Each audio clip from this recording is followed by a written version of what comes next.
Welcome to episode 80 of Star Wars and Scotch. My name is Kevin, and as always, I am with my co-host, Tim. Hello. How are you, Tim? I'm good, Kevin. I'm surprised that it's number 80. It is number 80. We're almost at number 100. That's if we crazy. keep course, we will hit 100 before the end of the year. What number are we going to be at for GCX? 80, 1, 2, 3, 4, 5, 6, 7. It's going to make you want to 8, throw up here. Just 88. take it. Oh, 8 episodes away. Maybe 89 if we do an extra one for celebration. Ooh, Kevin. You know what that means?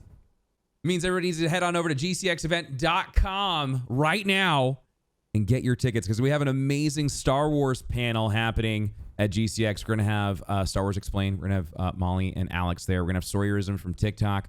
We're going to have an illustrious voice that you've heard in many audible books. I just heard him on the way here. Our fan Mark Thompson's going to be joining us as well. I'll be on the panel. Kevin will be on the panel. I will be on the panel this year. You'll be there too. I don't know. The plans are always changing here at the Rare Drop office. Unless a spaceship catches on fire and crashes somewhere like it did last year, then I already will be on did the panel. that. Yeah, so I will be there this year. I'm so excited. And then Mark and Alex and Molly are all doing meet and greets as well. So if you make it to the panel and you want to get a quick photo and say hello and maybe get their autograph, you'll be able to do that during their meet and greet session. They'll all be on one meet and greet session, by the way. So if you're a Star Wars fan, you're like, I just want to get it. It'll get posted probably about 2 weeks out of the time and whatnot. And I promise you, I'm going to promise you this. I'm going to do everything I can for those Star Wars fans that want to do this all in one day to have this all happen in one day. So we'll see if we can pull that off. It really depends on everyone's schedule. But Star Wars Saturday, maybe. yeah, and there's a whole bunch of other stuff. We have so many content creators that have confirmed. lot. I'm so excited. Yeah. Bife is coming back. Leopard's coming back. Glad's coming back. I'm going to be there. Dr. Lupo will be there. Yep. Lil Simsy will be there. Sick.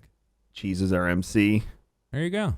So, Kari and Sam are our hosts. those are all amazing reasons to head on over to gcxevent.com. Get your tickets today, and we'll hopefully see you June 11th and 12th in Orlando at the Rosen Shingle Creek Resort.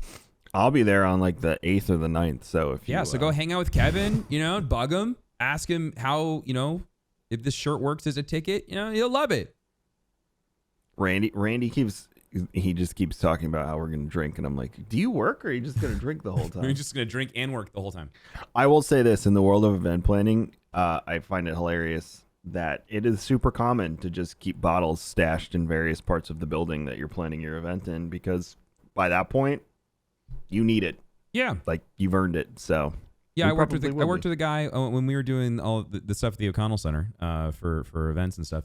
One of our tour, like the manager, the house manager, had a bottle of Crown in his road case at all times. So yeah, no, that's completely normal. Completely normal. Tim, I'm drinking that Sierra Gold this morning. we were actually talking about our single origin roasts with a buddy of mine yesterday, and he was like, "Do you have anything from Brazil? I love Brazil." And I was like, "Boy, howdy, do we ever! We've got a great single origin roast from Brazil that you will love." And then he was looking at it. And he was, "Oh, but the Darkness Blend also has all of these roasts that I love as well." And yes. so, yeah, it was a nice little seller right there. So, And the Brazil is not hard to find because it's called Brazilian Gold, so it's pretty easy. If you're looking for it, you just go to B. It's all in alphabetical order. So are you saying if they head on over to kingscoastcoffee.com and search our roast selection, that they can just head to the category of B? Yeah, and if you want a subscription so you don't have to worry about it, it'll just pop your card and deliver it to your front door. You can do that. If you want to bulk up and get a bunch of shit all at once, you can do a $100 order and get free shipping. And if you're coming to GCX this year, I want to tell you this. You're going to have the opportunity to get an exclusive product at GCX. And then on top of it, and granted, I said this, I don't know if we're going to be able to sell them to the folks at home. And even if we can, most will be sold at GCX. So if we even get to the point of selling them at home, it'll be super limited. Yep. So you'll have that. And then also Pete is working on a deal, either a percentage off or free shipping on any order you make from the floor. So if you come over to the Kings Coast booth, you can get the special item. And then on top of that, you'll be able to like load up on coffee and get free ship. It's probably going to be free shipping, to be honest, because that's the easier route for us. But you'll be able to load up on coffee and do the free shipping. So again, GCX and Kings Coast Coffee. So kingscoastcoffee.com. Come on down, hang out, get some coffee, and come to GCX, and we'll do some special coffee there. Wink, wink, nod, nod. Cool, cool. It was a quiet week for Star Wars until yesterday. Oh, okay. What happened yesterday?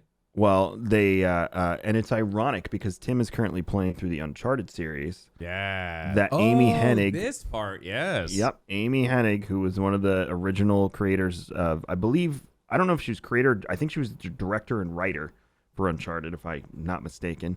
But she worked on Legacy of Kain, Jack and Dexter, and the Uncharted series. And she, with her new studio, is working with Lucasfilm Games to create a new Star Wars game. The best part about this, though, Kevin, is that it's not a new game. It's the game that she was working on when EA had a Visceral. When they had Visceral, they were starting this project. I had friends that were working on this project, and I'm so excited for them because I know that they had a lot of the game like already in the works. Like they already had a lot of stuff going.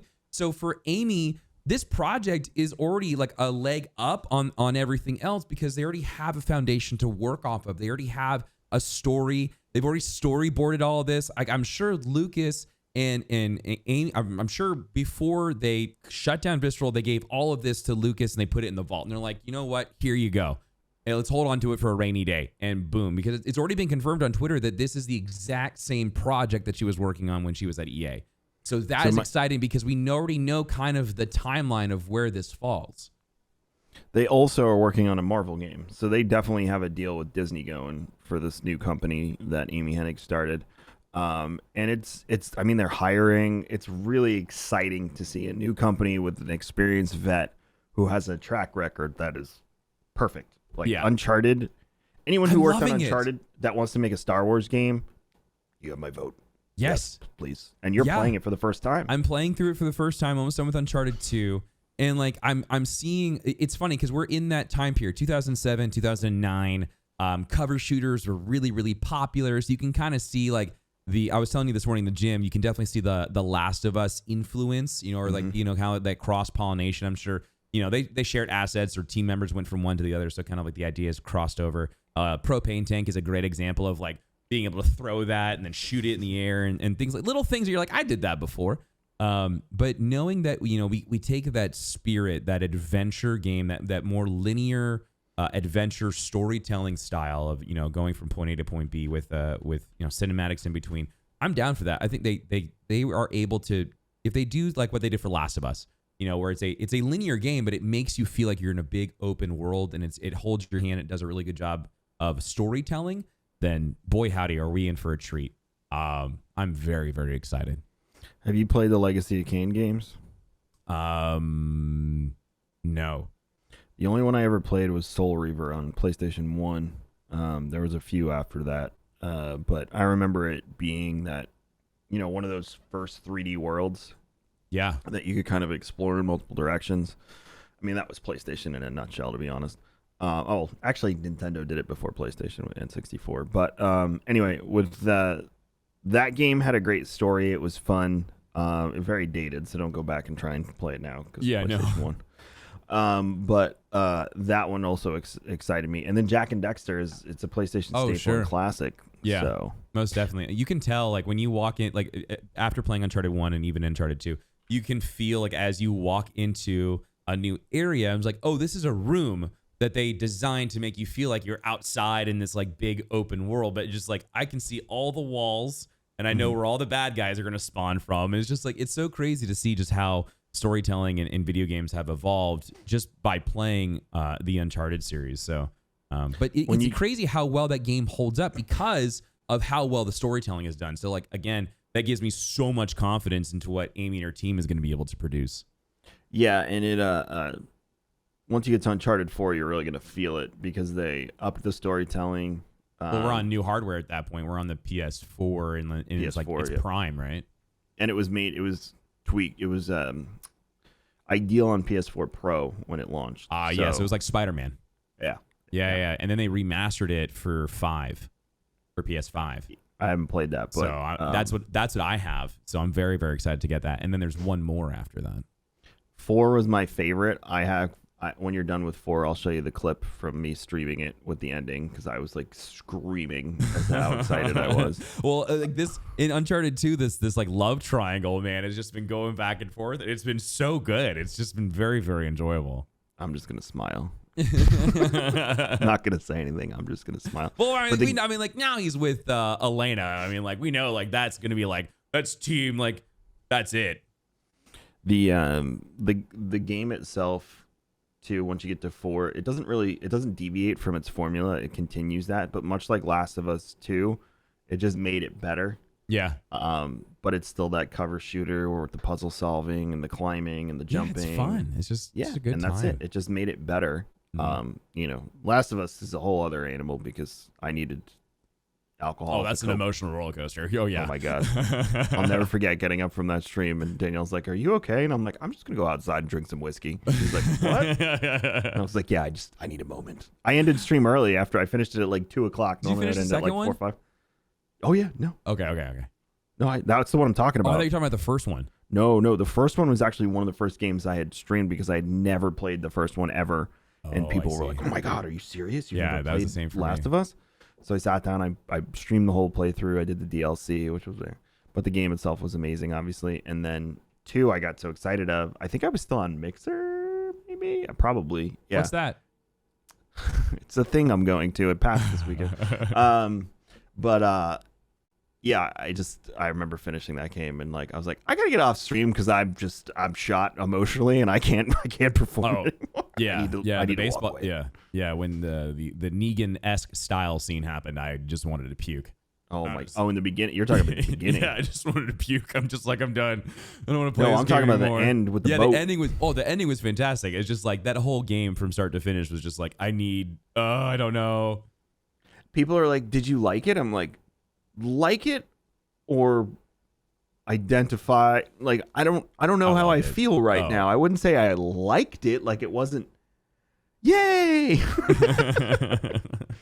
But I was like, that's The Last of Us. It's not really supposed to be like that. So yeah. So point being, to bring it yeah, full circle is that a game like this with an Uncharted or Last of Us style, I think is like, and to put it in a Star Wars setting is something that we haven't got.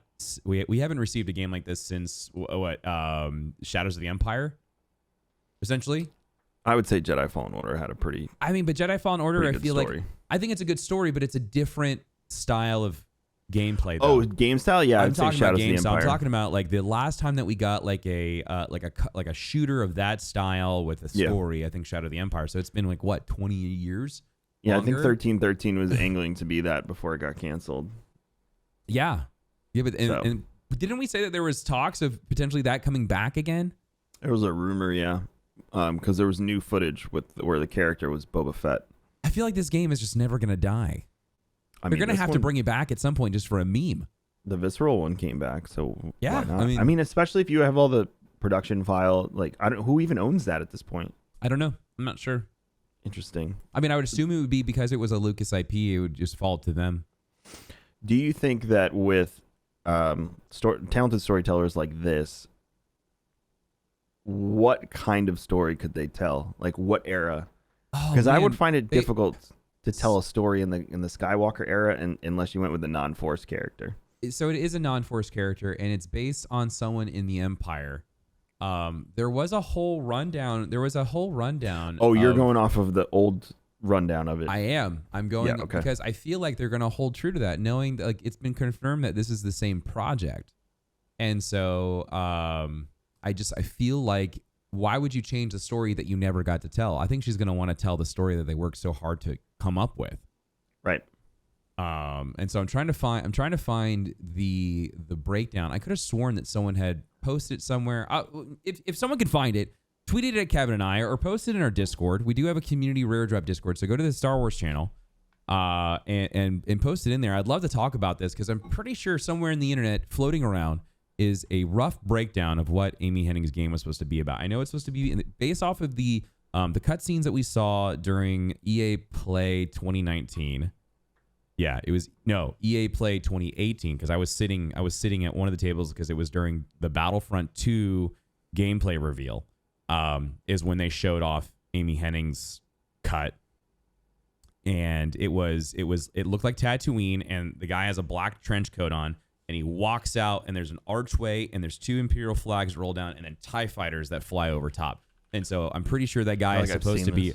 I'm pretty sure that guy is supposed to be the character you're playing as, and so this is being told from an Imperial perspective, or he is a double agent, or something along those lines. It's like 8 seconds long. Yeah. And it's real quick. Online. It looks like Tatooine. Yep, I see it. Yep, I have it. Mm-hmm. So you think this is it?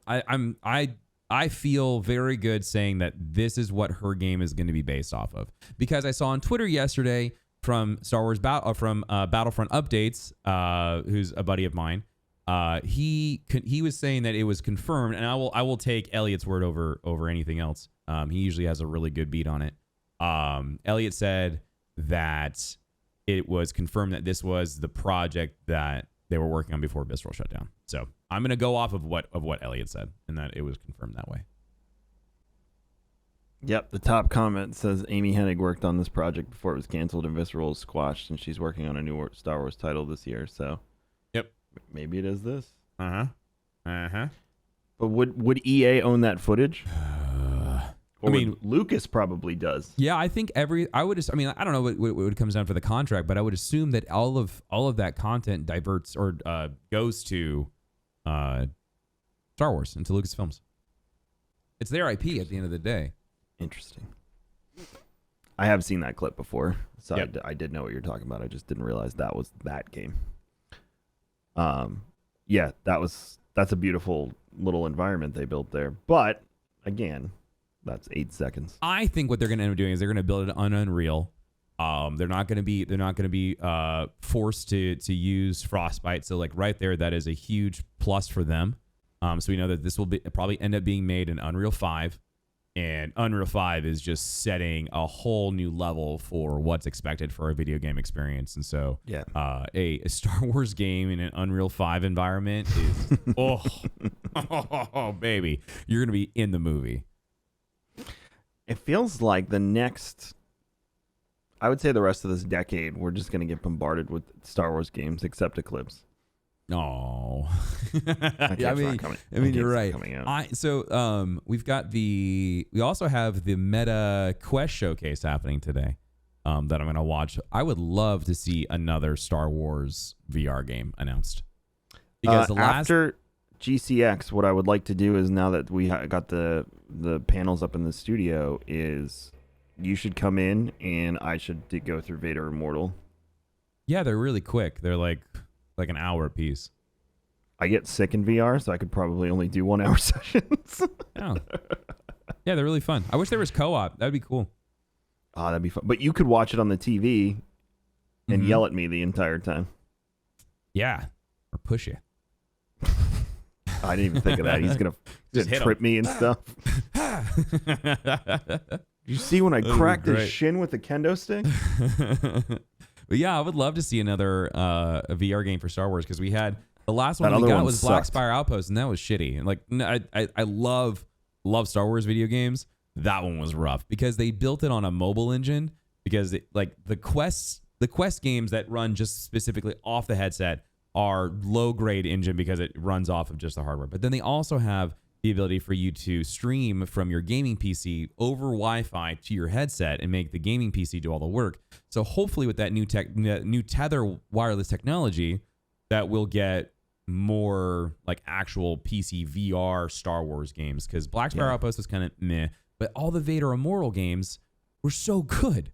So good. It had great lore. If you want to know about Mustafar and how all of that came to be, you can learn about it via the Vader comics, but also they get really deep into the actual planet and its history, and why it's the way that it is, and why it's this volcanic planet when we see it in Episode 3. But when Kylo Ren goes back to it in Episode 9, it's this lush planet with trees that are growing, and it's very, very pretty. It almost a Japan style terrain, if you will. It was very, very pretty, very Asian influenced. Like Ronin? Yeah, it had just like a samurai vibe to it when he was there. But yeah, that all gets explained, like how it gets fixed and how the planet starts to regrow and whatnot. It's very cool. So Vader Immortal, I feel like every time I talk about this, I tell you guys to go play it. Go play it. Please do me a favor. Go check it out. It's really fun. You can also get the lightsaber that you get from Vader Immortal at Doc Ondar's in Disney World and Disneyland. I saw it there last time. I was like, oh, I need to. Next time, I'm getting you. So next time when we go to Star Wars. Surprised you didn't. Oh, because you built your own that time. Because I built my own lightsaber, so I didn't want to. You didn't want to be the guy walking out of buy, Disney with. Look at me with my 6 lightsabers. Yeah, no. So next time, I would vlog the shit out of Tim with a bunch of lightsabers walking out. The tax write-off. Yeah, look at this Don't worry about motherfucker. it. The tax write-off. They're going in the studio. They said it was a donation. Your reaction to that skit was still like gold. What? So I texted Janessa after that. Yeah. And I was like, you made it, half of your name made it into the skit. She's like, what? And you're like, I got to text Jeanette. And you get up. The other thing that we heard this week was Hayden Christensen to prep for his role for the Obi-Wan show, which, by the way, is 35 days away from today. So when you hear this later today, it'll almost be 34 days. Yeah, true. But Hayden Christensen binged the entire animated Star Wars series to prep for Obi-Wan. Good. I mean, does he want a cookie? I mean, I feel like so he did his due diligence and did his research. I just think it's funny that he never went back and watched. I was thinking about this last night. Yeah, I was thinking about this last night, and I found that kind of weird that he didn't want to watch his character in real time grow. Like that, like he made that character possible. For me, I would lean into that. I would have been like, I would have gone to Comic-Cons and been like, hey, look at me. This is me. This is animated me. Do you think he was emotionally scarred from being Anakin, that he just didn't want to even acknowledge it, aside from like going to Comic-Con, which he did do. He has done so. He could have most definitely been scarred from all of the terrible backlash that Star Wars fans, including myself, give him. Because even I'm 100% guilty of that too. Even the kid who played Anakin in the first movie in Phantom Menace had like a rough upbringing because of that. Holy shit! Wow. And obviously Harrison Ford, we know his deal. Music follows me everywhere. I go to the mall. I go to the dentist. Care. I don't. I love that. I don't care. I want to get that. I want to get that to that level of just like when people still want to ask me questions about my career. I'm just like, I'm old. I don't fucking care. I love Tim, that. what was your favorite thing from Tarkov 3? I don't care. Damn game follows me around everywhere. I don't care. So good. Yeah, so I mean, like at this point, I think it's a meme, but Harrison Ford does a really good job of making sure everyone knows he hates Star Wars. Mark Hamill's like one of who else? But mainly Mark Hamill, Anthony Daniels. They've kind of embraced it. Yeah. Hayden seems like he was like no up until they announced that he was going to be Darth Vader again. I wonder how he handles that evolution of going from like, I wonder if he like practiced being like normal Anakin and then this like switch over to Darth Vader. I mean, like trying to like hone that's got to be this like really interesting thing, because you really have to embrace this like this troubled spirit to then being just completely tormented and here's my like theory. Pure evil. He came back to prove to everyone that he can act and he can play this role. Yeah. And he's going to probably do a very good job, in my opinion, because he's prepped for so long. He's mentally ready. And then all it's going to look like is that Anakin was a whiny little bitch through the trilogy. Yeah. And that Hayden was actually the actor with range, because then people are going to just go, oh, okay, if I watch the Obi-Wan show, it continues the character. And he's like, oh, he's okay. Oh, wow. Oh, okay.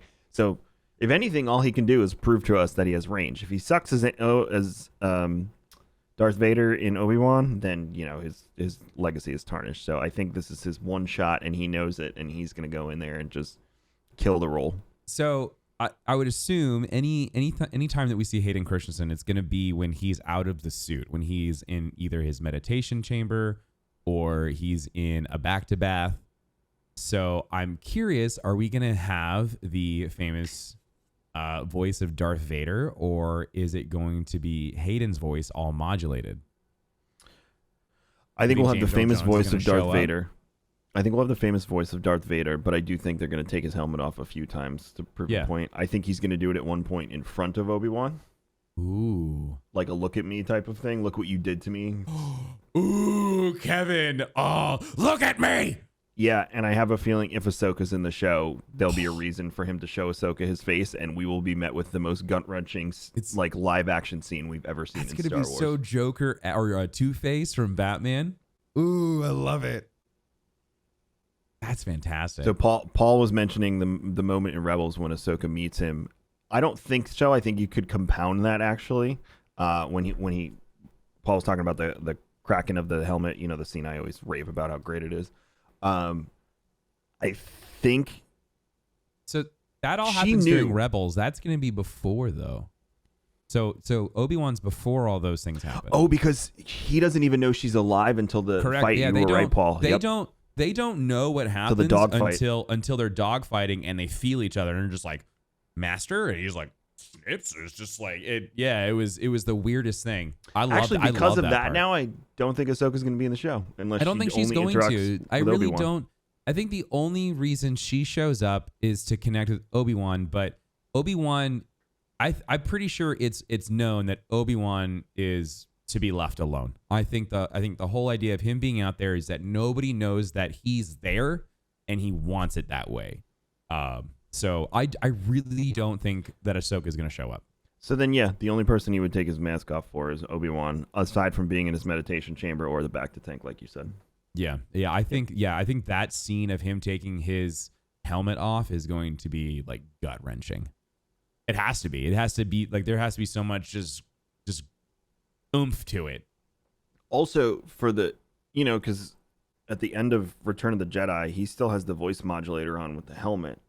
So it could be, and again, he's going to get upgrades up until that point. So it could be different than what we see at the end of that, but they might want to do the that mask. That mask also doesn't keep him alive. Like he can, in theory, he could take that mask off and be alive. Oh, like Darth Malgus or something. Yeah, like that. I mean, a lot of the apparatus, like it's all here, but a lot of his suit was designed to harness his dark side energy. Like that's the whole point of his suit being built the way that it is, and why he's like very Frankenstein's monster-esque walking around, is because the Emperor designed that in a way so that he was always in pain, because he knew that Anakin's pain was the key to his potential.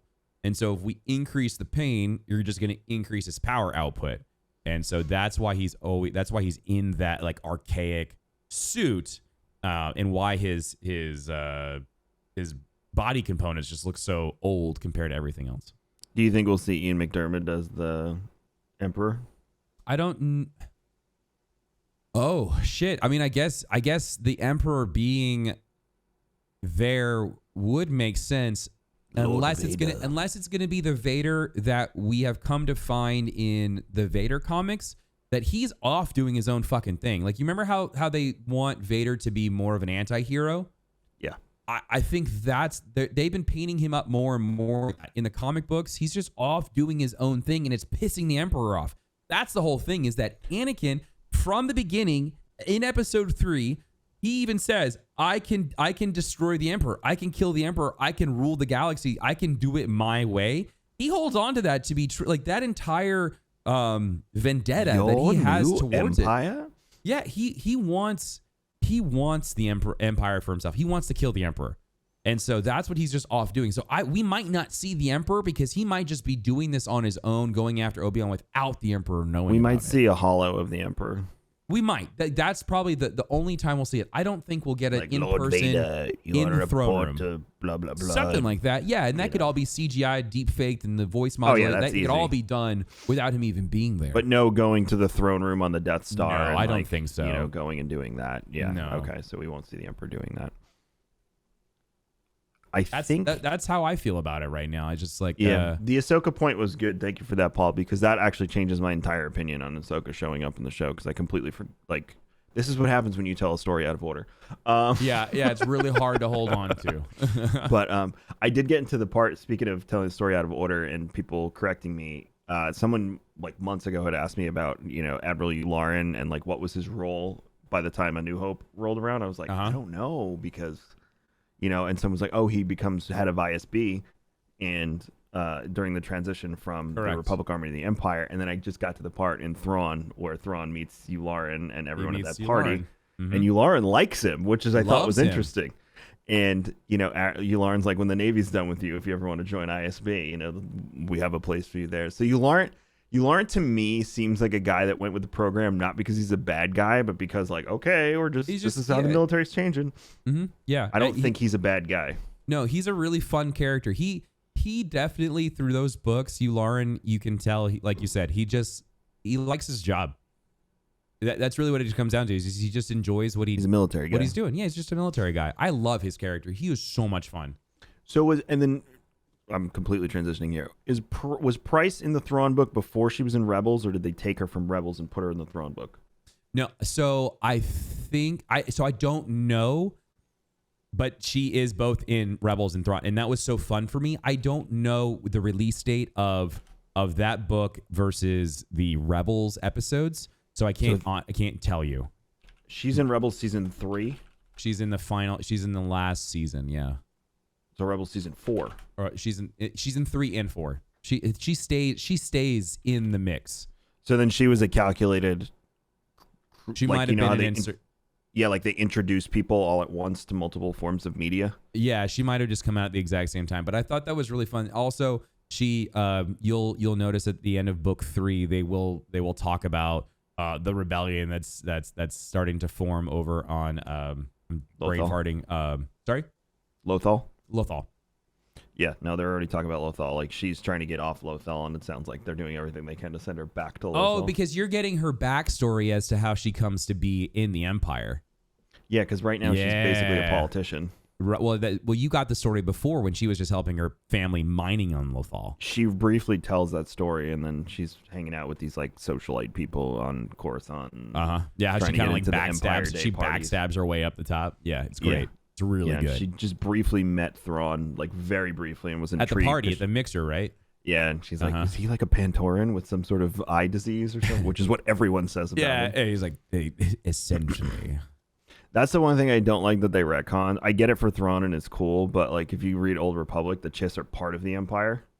But they maintain the Chiss Ascendency as their first and foremost allegiance.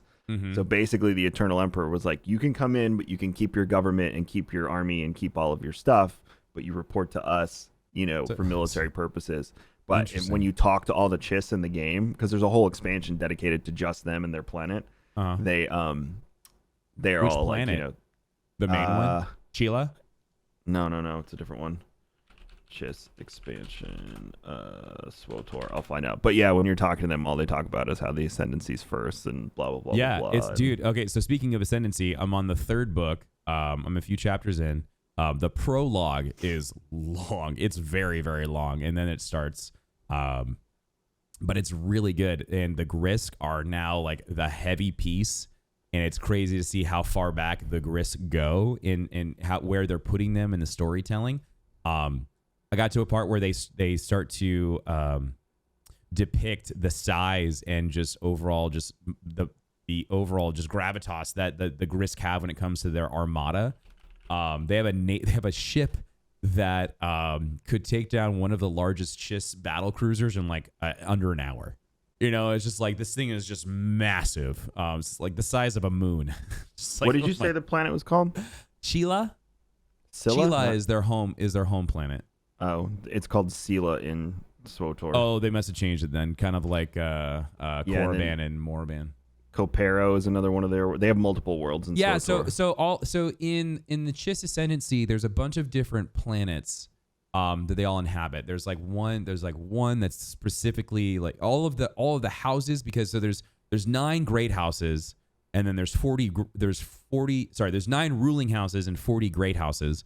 Like Game of Thrones. Yeah, so it's just like you have the top tier, and what's crazy is that everybody all of the greater houses are, banner houses for the main houses. Very, very Game of Thrones-esque. And they can move around just like Game of Thrones. So like one great house like could then Dune, be, actually. yeah. So like one ruling house can then move down to a great house, and a great house can move up to a ruling house. And so, and then for military, they lose their house once they get to a certain rank. So their only alliance or allegiance is to just to the Chiss and their navy, and not to the house, because there's a part where like the houses want to go do something, so they call all their family members out of the military back to their own houses, and then they have their own houses have their own battleships, and so it's just like, so then they can have like civil wars if they want to like go at it and figure things out, which is very illegal, but they try to do at certain points, and so it's really interesting. I'm glad they start to break down just the overall just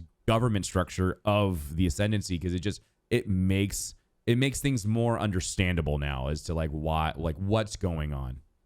So yeah, Scylla's their home planet in the game, and then Kopero is the planet you go to do. They call them flashpoints, but they're essentially dungeons. Mm-hmm. As part of the story when you're going through everything, and Kopero is where a lot of the Chiss live. So it must be one of the houses like you described. Yeah, it might be like a great house. Yeah, so there's a whole story that leads through that ends up there, but basically one of the main characters is hiding among the Chiss to try and change some stuff, and basically usurp intelligence via the Empire, because the Chiss are technically they're all part of the doing Empire. that. Yeah, it's crazy how there's so much espionage. Oh yeah, no, it's crazy.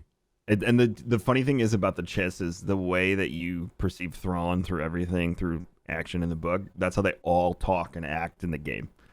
They're all very high and mighty. They hate humans. Yep. Hate. So if you're playing, it's funny because if you're playing as a Chiss, you get a completely different reaction when you talk to other Chiss. And if you're playing as any other race, they are assholes to you, which is funny because it's the opposite of because humans hate they find the Chiss to be kind of off-putting. Well, humans in the Empire, again, same thing. They look down on everyone. So when you're playing an alien class in your Empire and you go to like the Sith Academy or something, they're like, they're anti-alien. Oh my God, they say horrible racist shit to you. That's in the Thrawn book. They do a really good job of showcasing it as he's going up through the academy, how everyone absolutely hated him. Yeah, but you're right. You never see an alien in the Empire in any of the movies or anything. Nope. It's always humans. Because they want them to be racist for the most part. Yeah, no, they do a great job. Specious. They do an awesome job. Yeah, they're specious. Yeah, they want them to be like, this is like Lucas based the Empire off of Nazi Germany. So yeah, it works out very well. It makes complete sense. Yeah, it's I'm enjoying it. I love his brain and the way he thinks and how he's 10 steps ahead of everyone. I love when you're like, something happens and you're like, is this Thrawn or did something actually go wrong? And 99% of the time it was Thrawn was like, oh no, I blah blah blah I got outside and figured it out before anyone knew. Oh, you didn't know. And you're like, oh, you son of a bitch, you got me too. So yeah, and Mark Thompson does a great job of keeping that character very interesting with his little monologues at the beginning of every chapter with the creepy organ music. Yes, yeah. When you think of well, it's like starting off a Star Trek episode with the Captain's Log. Yeah, Captain's Log. Yeah, it's perfect. I understand why you wanted him to do Thrawn when we had him on the podcast. Yeah, because it's just so good. Because he sounds just like the character from Rebels. He does Thrawn really good, and I love his Han Solo too. I don't care what anyone says. Ah, kid. Chewie. Yeah, it's really good. I can't wait to annoy the shit out of him at the panel and be like, Mark, could you do? Yeah, I'm sure he'll love that, Kevin. He'll come back. Okay, can you work for us? Dance, monkey, dance. Mark, could you do?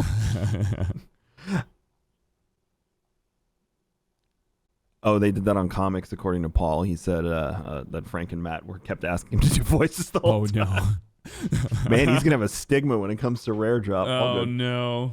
It's the voice people again. Great. Last bit of news that we got this week was the first Phase 2 cover art for the High Republic was revealed. Keep in mind, we're going about 200 years back from what we've known from High Republic. So they're pausing with their storytelling in the books, still telling stories in the comics, which I am behind on and I would love to catch up on. But that's what I'm going to do on the plane. I'm not going to watch anything on the plane to PAX. I'm going to read Star Wars comics. I was going to watch Batman. You should watch Bat. Well, Yes. you don't want to watch it, Amy? Amy's not really into. I mean, if I Then like watch it, on the plane. like she was gonna watch it just because I wanted to watch it, but it's not like something that she really wanted to watch. I'll ask her. We'll figure watch it. You gotta watch that, and then you gotta watch the 5-minute deleted scene. Okay, we have to talk about this phase 2 though. So we're going back 300 years. Does that mean our first book is going to be an info dump again? I hope not. God, because if I get an info dump again in the first book, I'm out. I'm gonna give you this. StarWars.com. Star Wars: High Republic Phase 2 cover. Blah blah. We get our first glimpse at the path of the open hand in new cover art from the next set of books. So there's a new group, the Path of the Open Hand. Brand new episode, blah, blah, blah, blah, blah. After announcing new authors, which they added new authors to the mix, which I thought was interesting. Today we got our first look at the book cover and one new character from the next set of books. So did you see the cover? I have not. It looks like Alderaan to me. Do you have the link? I can send it to you if you don't have it. I'm looking at it right now. Okay. Path of Deceit. I've got it. All right. So it looks like Alderaan to me. I don't know what you think. New character's name is Marda Rowe. So, and this one says young adult novel. Keep that in mind. So I don't know if I'm going to like this book because almost all of the ones they've marked young adult, I have not been a fan of. She looks like a night elf. She does look like a night elf. Oh my God. Yeah, she looks like a night elf. And I'm on a heavy wow kick though. again. Yeah, but yeah, I guess she does look Pantoran. I didn't know the Pantorans had elf-like ears. I thought they had human ears. Or more humanoid ears. I mean, I like it. I mean, she looks pretty, but she looks like a night elf. No, features a Pantoran Jedi, yeah, character only known as the Mother. Oh, wait, no, she's not Pantoran. She's Evereni. Oh, wait. Oh, okay. As the Mother. Oh, I see. Okay, so Marda features Rowe a Pantoran Jedi, a character known only as the Mother, and a new Evereni character, Marda Rowe. So what is Evereni? They're brand new. Oh, do they come from the EverQuest planet? Oh, hold up. No, they're not brand new. There's comic book pictures of them. The Evereni were sentient humanoid species distinguished by their slate gray skin and pitch black eyes. Man, they love gray and blue skin. Is this Markion's race? Oh, shit. This is probably what's in the Markion comic that we haven't read yet. I'm closing this Wikipedia article before I spoil something. Tim, we have to read the Markion comic this weekend. That's what I'm buying. This has to be Markion's race. Yeah, okay, so I have to read this part for you. After the Great Storm, as it came to be known, the Evereni tried to put trust in their institution, but the corruption of their governments led to strife and centuries of war. Why would he call it the Great Storm? He's the eye of the storm. Centuries of war and corruption of government. He hates government. Yeah, dude. This is 100%. The show also gives us our first look at concept art for the mysterious Marda, who's the same species as Phase 1's antagonist, Markion Rowe. Yep. Sick. But Marda is the polar opposite of the Nihil's stormy leader. She's quiet, calm, and collected, a peaceful presence in this era about 150 years before the events of Phase 1. Next month, there's going to be more news at Star Wars Celebration, blah, blah, blah, blah, blah, blah, blah. So Christine Ariel, who hosts all of the High Republic, or she hosts the High Republic show, I should say that, has a whole episode on this, so you can go check that out. But yes, I'm glad we came to that conclusion that it was Markion's before I scrolled down and read, because I feel accomplished cool today. Yeah, no, look at us, like Sherlock Holmes and look at us. Watson, we have discovered. It's Star Wars, my dear Watson, Star Wars. So they do look like night elves now, and I can't unsee look like that. Night elves. I like it. That's cool. Man, they're going heavy with the space fantasy. I like it though, because I mean, like, so I wonder if this race. I mean, I guess I would. That's why Markion is force sensitive. You know, maybe they're a little mystic. You know, maybe they got some magic properties. Maybe that's why. I don't know, Tim. We'll find out when we read the book. Been a great episode of Star Wars and Scotch. Is that a good Markion Rowe, by the way? It was really good. Yes. All right, I'm going to take us out then. It's Markion Rowe. Thanks for listening to the episode. No, I can't do that for longer than that. Sounds like you're just. Yeah, now it sounds like we're a little constipated. Just like I'm gotta pooping. Go. I can't go to the bathroom, Tim. It's all clogged up down there. Well, Kevin's trying to push out his clog. All the book readers, like the actual book readers, like, what the fuck are they doing right now? If you don't know what we're doing, the Audible books will explain everything on Markion Rowe's cadence of speaking. Thank you so much for listening to episode 80 of Star Wars and Scotch. Tim and I will return next week. Paul, do we have a guest next week? I think it's Darth Chaco. It is, I believe.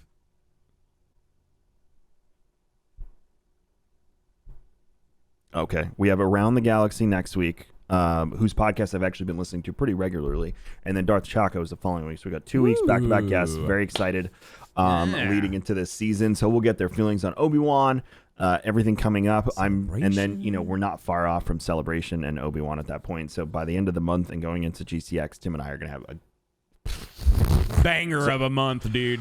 Whew. I haven't heard anything about that free-to-play Star Wars game, Tim, by the way, the Arena one. I don't think it's out yet. I know, which I still hold to my theory that they're like, and it's out right now. I think you're right. I think that's fair. Go download it on the Epic Store. Yep. So, yes, thank you so much again. We will be back next week with, like we said, Around the Galaxy. Make sure you go over to kingscoastcoffee.com, get some of those roasts going. There's some good stuff happening there. I hope you didn't miss Nitro Cold Brew, because the Nitro Cold Brew... If you did, just stay tuned to our social. Maybe there'll be more. Maybe all of this time that we haven't had cold brew, we've been investing in the equipment. We need to make cold brew in-house. Maybe that's what happened. Who knows? Head over to gcxevent.com/tickets. Start getting ready for GCX because, like we said at the top of the episode, there will be a Star Wars and Scotch panel. Me, Tim, Star Wars Explained, Alex and Molly, Sawyerism, and the voice of Star Wars on Audible, Mark Thompson, will be joining us. Thank you so much. We will see you next week with Around the Galaxy. And Tim, may the Force be with you. Always.